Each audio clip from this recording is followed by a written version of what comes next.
여러분 안녕하십니까? 광주 MBC 뉴스투데이 시작합니다. 먼저 오늘의 주요 뉴스입니다. 백신 접종이 늘면서 잠잠해질 줄 알았던 코로나의 확산세가 다시 가팔라지고 있습니다. 광주시는 선제적으로 사회적 거리 두기를 오는 15일부터 2단계로 올리기로 했습니다. 광주 학동 붕괴 참사에 대한 경찰의 수사 결과 발표가 오는 20일 실시될 예정입니다. 지금까지 23명이 입건됐지만 시공사인 현대산업개발과 동구청에 대한 수사는 좀처럼 진전되지 않고 있습니다. 최근 5년 동안 50% 이상 치솟은 가계대출이 대부분 변동금리여서 기준금리가 인상될 경우 가계에 큰 부담이 될 전망입니다. 여야 정치인들이 전남 지역 집중호우 피해 현장을 잇따라 방문하고 있지만 보여주기식 방문에 그칠 수 있다는 우려가 나오고 있습니다. 백신 접종자들이 증가하면서 7월이면 코로나19가 좀 잠잠해질 줄 알았는데 오히려 반대로 가고 있습니다. 최근에 확산세가 가팔라지면서 광주시가 전체적으로 이 사회적 거리 두기를 2단계로 올렸는데요. 15일부터 적용이 되는데 약 한 달 만에 이 방역 지침이 강화된 겁니다. 송정근 기자입니다. 광주시 방역당국이 약 한 달 만에 사회적 거리 두기를 2단계로 격상시켰습니다. 사회적 거리 두기가 적용되는 시점은 오는 15일 0시로 25일까지 11일 동안 적용됩니다. 이 기간 동안 사적 모임 8인은 그대로 유지되지만 백신 접종자들을 인원 제한에서 제외하기로 했던 인센티브 적용은 유보됩니다. 특히 행사와 집회, 결혼식과 장례식장 참석 출입 인원은 100인 미만으로 제한되고 유흥시설 6종과 노래 연습장은 자정부터 새벽 5시까지 영업이 제한됩니다. 같은 시간 식당과 카페는 배달 영업만 가능합니다. 목욕탕과 영화관, 스포츠 경기장은 시설 면적당 인원이 제한되며 수용 인원도 제한되는 등 수칙이 강화됩니다. 이제 겨우 다시 활기를 되찾기 시작한 자영업자들을 생각하면 마음이 참으로 무겁습니다. 하지만 시민 모두가 한마음 한뜻으로 역량을 모아 광주시가 선제적으로 사회적 거리 두기를 강화한 데는 여름 피서철 인구 유입과 델타 변이 바이러스 확산에 있습니다. 부산과 제주도, 대전 등은 이미 사회적 거리 두기 2단계를 실시하고 있어 상대적으로 규제가 약한 광주로 피서객들이 올 가능성이 높다고 판단했기 때문입니다. 여기에 최근 일주일 동안 전국에서 발생한 변이 바이러스 가운데 10명 중 3명이 델타 바이러스로 판명났고 하나의 소규모 지역 감염이 다른 감염으로 확산되는 최근 감염 경향을 고려해 선제적인 조치를 취한 겁니다. 감염 패턴은 주로 지인, 동료들 간의 접촉과 모임을 통한 전파가 있었으며 한 유행이 다시 다른 유행으로 재전파하는 경향을 백신 접종자 증가로 어느 정도 숨통이 트일 것으로 예상됐던 7월이지만 변이 바이러스 확산 등으로 다시 한번 적정 거리 두기가 요구되고 있는 시점입니다. MBC 뉴스 송정근입니다. 변이 바이러스로 인해 코로나19 확산 우려가 커지고 있습니다. 그런데 전라남도와 일선 시군의 손발이 제대로 맞지 않아서 현장 대응에 미숙하다는 지적이 나오고 있습니다. 김양훈 기자가 취재했습니다. 주말 이후 전남에서 발생한 코로나19 확진자는 40명이 넘습니다. 다행히 완도 섬마을에서 발생했던 코로나19 집단 감염이 확산되지는 않고 있는 상황. 하지만 수도권 대유행이 전남으로 확산될 우려는 여전히 높습니다. 김용록 전남지사는 12일 긴급 브리핑을 열고 코로나19 방역 대책을 발표했습니다. 당초 계획했던 특별 방역 주간도 7월 25일까지 해서 31일까지로 연장했습니다. 지금 막지 않으면 그동안의 노력이 물거품이 될 수 있다는 경각심을 가질 때입니다. 이에 우리 도는 오늘부터 31일까지 3주간을 특별 방역 주간으로 운영합니다. 문제는 이런 방역 계획이 일선 시군에 제대로 전파되지 않고 있다는 것입니다. 전라남도가 발령한 코로나19 행정명령 공문은 지사의 긴급 브리핑 24시간이 지나서야 시군에 도착했습니다. 일부 내용 수정 때문에 늦었다지만 전라남도와 일선 시군의 소통 부족으로 특별 방역 주간이 다르게 발표되는 해프닝까지 빚어지기도 했습니다. 25일까지 행정명령 특별방역대책 기간으로 해가지고 한다. 그대로 우리는 시달을 한 거죠. 순차적으로 개장하고 있는 해수욕장 방역관리도 허술합니다. 이미 개장한 해수욕장 30여 곳은 코로나19 방역이 꼼꼼하게 이루어지고 있지만 나머지 20여 개 해수욕장은 피서객이 몰리고 있지만 사실상 방역 사각지대입니다. 아직 공식 개장하지 않았다는 것이 이유입니다. 게다가 목포의 한 초등학교에서 확진자가 발생했는데 여전히 최초 감염 고리와 감염 시점은 불확실한 상황. 하지만 전라남도는 전수검사 결과 모두 음성이 나왔다며 학교 내 밀접 접촉자를 단 한 명도 분류하지 않으면서 지역사회 우려가 커지고 있습니다. MBC 뉴스 김양훈입니다. 찜통더위가 이어지고 있는 요즘입니다. 폭염특보는 계속해서 확대 강화되고 있습니다. 광주를 비롯해 전남 절반가량에 해당하는 지역에서 폭염경보가 발효 중이고요. 그 밖에 광주와 전남 모든 지역에서 폭염주의보가 발효 중인 상태입니다. 폭염경보는 낮 최고 기온이 35도 이상으로 이틀 이상 지속될 것으로 예상될 때 내려지는데요. 이렇게 경보가 내려진 지역을 중심으로 무더운 날씨가 예상됩니다. 순천과 구리에서는 오늘 낮 최고 기온 33도 안팎으로 예상되고요. 광주는 32도 안팎으로 예상됩니다. 이렇게 낮 최고 기온이 높은 가운데 습도가 높아서 체감 온도는 35도 안팎까지 올라 매우 무더운 날씨가 이어지겠습니다. 밤 사이에는 열대야가 나타나고 있습니다. 광주와 전남 대부분 지역에서 열대야가 나타난 가운데 광주와 여수의 밤 사이 최저 기온 26도 안팎으로 매우 더운 날씨가 이어졌습니다. 남해안을 중심으로는 오늘 오전 중에 약한 비가 지나겠고요. 그 밖의 지역은 가끔 구름만 많겠습니다. 날씨 정보였습니다. 여야 정치인들이 전남 지역 집중호우 피해 현장을 잇따라 방문하고 있습니다. 보여주기식 방문에 그치지 않고 실질적 지원으로 이어질 수 있을지 지켜볼 일입니다. 김진선 기자가 취재했습니다. 국민의힘 의원들이 강진 앞바다 전복 양식장을 찾았습니다. 지난주 폭우로 전복이 전량 폐사하면서 400억 원대의 피해를 입은 어민들의 목소리를 듣기 위해서입니다. 다시 한번 이렇게 재워서 빚도 갚고 또 우리 자식들도 가르칠 수 있게 좀 도와주십시오. 이곳 31개 어가의 시설 투자금 등 대출 규모만 100억 원대. 전복이 100% 폐사하면서 대출금을 갚을 길이 없는 어민들은 융자금 상환 연기와 재기를 위한 치패와 중패 입식비 등을 요청하고 있습니다. 정운천 국민통합위원장과 정의용 중앙재난대책위원장은 특별 재난지역 지정과 지원 방안 마련에 힘쓰겠다고 약속했습니다. 근데 코로나 재난 구호보다 더 재난이 일어난 일이 있는데 이 예산이 같이 포함될 수 있도록 해가지고 추경 예산에 넣을 수 있도록 하는 질의를 꼭 해볼 생각입니다. 국민의힘은 이른바 호남 동행 의원 가운데 13명이 예결위에 포함된 만큼 지원 예산을 챙기겠다며 구애도 잊지 않았습니다. 우리가 언제까지 국민의힘이 보수당이 호남과 이렇게 거리를 두고 있어야 되나.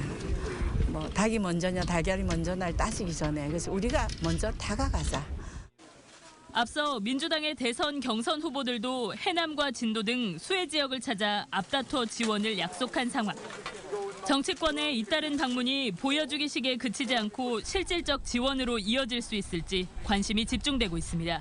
MBC 뉴스 김진선입니다. 최근 전남 지역에 폭우 피해가 발생한 것과 관련해 정치권이 정부를 상대로 피해 복구를 위한 예산 반영을 촉구했습니다. 전남 지역 국회의원 10명은 어제 국회에서 기자회견을 열고 지난해에 이어 올해도 폭우 피해가 발생해 전남의 농수축산업이 붕괴될 상황에 놓였다며 특별 재난지역 지정과 수해 복구를 위한 예산 편성을 정부에 요구했습니다. 이어 일부 의원들은 송영길 대표 등 당 지도부를 만나 건의문을 전달하고 신속한 피해 복구를 위한 당 차원의 적극적인 역할을 요청했습니다. 더불어민주당 조우섭 의원은 5.18 민주화 운동과 관련해 유죄 선고뿐 아니라 결정이나 명령 또는 이에 준하는 법원의 처분을 받은 경우도 특별 재심을 청구할 수 있도록 하는 내용의 5.18 특별법 개정안을 대표 발의했다고 밝혔습니다. 조 의원은 5.18 민주화 운동에 참여한 미성년자들의 경우 확정 판결이 아닌 법원의 결정 등을 통해 구금이 이뤄져 특별 재심 대상에서 제외되고 있다며 실질적인 명예회복과 배상을 위해 개정안을 발의했다고 설명했습니다. 지역 사무소 직원의 성범죄 의혹으로 제명 결정을 받은 양향자 의원이 자진 탈당했습니다. 민주당은 양 의원이 어제 탈당계를 제출했다며 탈당계는 제출 순간 효력이 발생해 윤리심판원 제명 결정에 대한 재심 청구는 없어지는 것이라고 밝혔습니다. 민주당 윤리심판원은 피해자에 대한 2차 가해와 회유 시도 등을 이유로 양 의원에 대한 제명을 의결한 바 있습니다. 광주 학동 붕괴 참사 경찰 수사 결과 발표가 일주일여 앞으로 다가온 가운데 지금까지 23명이 입건됐습니다. 하지만 시공사인 현대산업개발과 관할구청인 동구청에 대한 수사는 좀처럼 진전되지 않고 있습니다. 우종훈 기자가 취재했습니다. 광주 학동 붕괴 참사 원인과 조합의 비위 의혹에 대한 경찰 수사가 한 달이 지났습니다. 현재까지 업무상 과실치사상 등 혐의로 경찰에 입건된 사람은 모두 23명. 철거를 맡은 한솔기업과 이면 계약을 맺어 공사를 실질적으로 관리 감독한 다원 ENC 현장 소장에 대한 구속영장이 신청됐고 현대산업개발의 실무진 2명과 한솔기업 대표에 대한 구속영장 신청 여부도 곧 결정될 예정입니다. 하지만 시공사인 현대산업개발과 관할구청인 동구청 책임을 묻는 수사는 좀처럼 진척을 보이지 못하는 상황입니다. 경찰은 불법 재하도급은 없었다던 권순호 현대산업개발 대표 이사를 불러 참고인 조사했지만 권 대표는 불법 하도급에 대한 보고를 받지 못했다며 본사의 책임성을 부인했습니다. 철거공사 재하도에 관해서는 한솔기업과 계약 외에는 된 재하도를 준 적이 없습니다. 법에 위배가 되기도 하고. 또 부정청탁을 받고 절차를 무시한 채 감리를 지정한 의혹을 받는 광주 동구청도 실무자인 7급 공무원을 제외하고 추가 입건된 사람은 없습니다. 경찰은 보고를 받은 윗선을 조사해 직무유기 등 혐의 적용을 검토했지만 입증이 쉽지 않아 입건하지 않았다고 밝혔습니다. 경찰의 수사 결과 발표가 오는 21일 전후에 예정된 가운데 시공사와 관할구청의 현장 실무진에만 책임을 묻는 용두사미의 수사로 끝나진 않을지 우려가 나오고 있습니다. MBC 뉴스 우종훈입니다. 이용석 광주시장이 근본적이고 종합적인 재난안전 대책을 강구할 것을 공직자들에게 주문했습니다. 이 시장은 광주의 재난 대응 체계가 단편적이고 일회성이라고 지적하며 신고를 종합관리할 조직 체계와 기동성 있게 대응할 현장 점검 시스템, 그리고 재발 방지책을 수립하는 통합 안전 시스템을 구축해야 한다고 강조했습니다. 또 안전 관련 신고가 접수되면 즉시 점검반을 투입하도록 최우선적으로 상시 안전 점검단을 구성할 것을 주문했습니다. 광주 학동 4구역에 위치한 교회가 조합과의 토지 교환을 통해 추가로 확보한 땅은 당초 보도됐던 면적보다 작은 것으로 확인됐습니다. 광주 MBC가 실제 측량 자료를 확인한 결과 교회가 조합으로부터 추가 확보한 땅은 당초 보도된 162제곱미터가 아닌 49.2제곱미터입니다. 110여 제곱미터의 오차는 취재진이 확보한 컴퓨터 프로그램상 측량값과 실제 측량값 차이에서 나온 것으로 확인됐습니다. 전남 여수의 한 어린이집에 보냈던 19개월짜리 아이가 등에 붉은 멍이 들어서 돌아왔습니다. 이상하게 여긴 학부모가 CCTV를 확인해 봤더니 보육교사들이 아이가 낮잠을 자지 않는다며 발로 누르고 밀치는 모습이 고스란히 찍혀져 있어 충격을 주고 있습니다. 조희원 기자입니다. 지난 11일 오전 11시쯤 여수 국동의 한 어린이집입니다. 어린이집 원장과 보육교사가 아이들을 재우고 있습니다. 그런데 검은 옷을 입은 남자아이가 잠을 자지 않고 일어서려 하자 원장이 신경질적으로 아이를 밀어 쓰러뜨립니다. 엎어놓은 아이가 자꾸 고개를 들자 이번에는 손으로 머리를 잡고 연거푸 바닥으로 내리찍습니다. 이불을 만지작거리자 때리고 급기야 아이를 들어 바닥으로 내던집니다.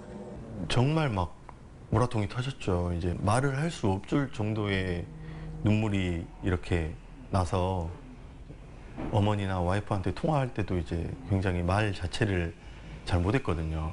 이제 정말 억장이 무너졌죠. 이번에는 보육교사가 아이를 다른 곳으로 끌고 가더니 몸 위에 두 다리를 올려놓고 머리를 짓누른 채 억지로 잠을 재웁니다. 아이는 괴로운 듯 발을 버둥거립니다. 이날 아이의 등에는 검붉은 멍이 들었습니다. 하원한 아이를 목욕시키던 학부모는 손자국처럼 생긴 멍자국을 이상하게 여겼고 어린이집을 찾아가 CCTV를 확인해보고 나서야 신체적 학대를 당했다는 사실을 알았습니다. 적응 기간을 끝내고 전일 등원을 시킨 첫날 일어난 사건. 그것도 학부모는 단 10분 동안만 CCTV를 확인했는데 여러 건의 학대 의심 사례가 발견된 겁니다. 하루 지금 제 아들이 이런 피해를 당했지만 제가 본 거는 10분 일부분이군요. 같이 있었던 아이들 전체를 다 조금 수사를 하고 좀 밝혀내야 되지 않냐 싶어요. 어린이집 측은 아이가 자지 않아 달래는 과정에서 벌어진 일이라며 학대할 마음은 없었다는 입장인 것으로 알려졌습니다. 경찰은 우선 해당 어린이집의 CCTV 2달치 분량을 확보해 조사에 들어갈 계획입니다. 또 다른 학대 의심 사례가 있었는지, 다른 피해 원생이 있었는지가 조사의 핵심이 될 전망입니다. MBC 뉴스 조이원입니다. 청탁성 금품을 받은 혐의로 재판에 넘겨진 서대석 광주 서구청장이 항소심에서 직위 상실형을 피했습니다. 광주지법 형사 3부는 변호사법 위반 혐의로 기소된 서구청장의 항소심에서 징역 6개월에 집행유예 2년 등을 선고한 원심을 파기하고 벌금 1,000만 원, 추징금 1,000만 원을 선고했습니다. 금고형 이상의 형사사건에 대해서 당선을 무효로 한다는 법에 따라 대법원에서도 벌금형이 확정되면 서대석 구청장은 직위를 유지하게 됩니다.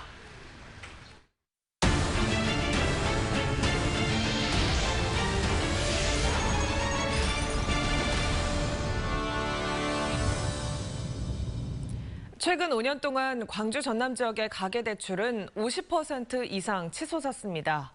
이 대출은 대부분 고정금리가 아닌 변동금리인데요. 기준금리 인상이 사실상 초읽기에 들어가 우려의 목소리가 높아지고 있습니다. 보도에 조현성 기자입니다. 지난해 말 현재 광주 전남 지역의 가계부채 잔액은 54조 7천억 원. 2015년 36조 원에 못 미쳤던 것이 5년 만에 액수로는 19조 원, 비율로는 52% 넘게 늘었습니다. 매년 가계 부채가 단순 평균으로 3조 원 이상씩 쌓였고 신용대출보다는 주택담보대출의 증가폭이 상대적으로 컸습니다. 가계빚의 70% 이상이 고정금리가 아닌 변동금리인 것으로 조사됐습니다. 시장금리 상승에 더 취약할 수밖에 없습니다. 특히 광주의 경우 LTI, 즉 소득 대비 부채 비율이 218%대로 광역시 가운데는 낮은 편이지만 3년째 전국 평균 상승폭을 웃돌고 있습니다. 이 LTI가 상승하면 그거는 소득에 비해 부채 수준이 더 빠르게 늘고 있다는 거니까 이자를 부담하게 되는 수준도 높아지는 거죠. 이런 가운데 광주를 비롯한 전남 일부 지역을 중심으로 주택가격 상승이 재현되고 있고 지난해 상대적으로 주춤했던 가계 대출이 올해 1, 4분기 다시 큰 폭으로 늘고 있다는 것이 한국은행의 우려 섞인 분석입니다.